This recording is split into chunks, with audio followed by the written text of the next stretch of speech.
इडलीचं batter उरलंय तर त्याचं आज आपण करतोय पुनुगुलू, जे आपण नाश्त्यासाठी खाऊ शकतो।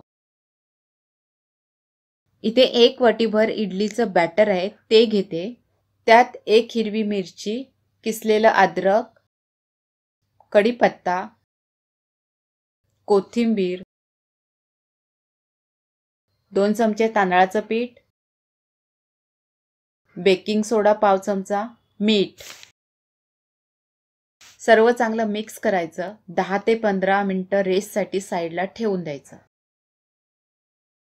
10 ते 15 मिनिटांनंतर तेल पण आपल्या कढईमध्ये गरम आहे, त्यामध्ये छोटे छोटे गोळे सोडायचे आणि फ्राय करून घ्यायचे। सगळे पुनुगुल तयार आहेत। गरम गरम छान लागतात, पटकन पण होतात, चवीलाही मस्त लागतात। पण एकच कारण आहे की हे जेव्हा आपण तेलामध्ये फ्राय करत असतो ते तेल खूप खातात, तर ऑइली खूप बनतात।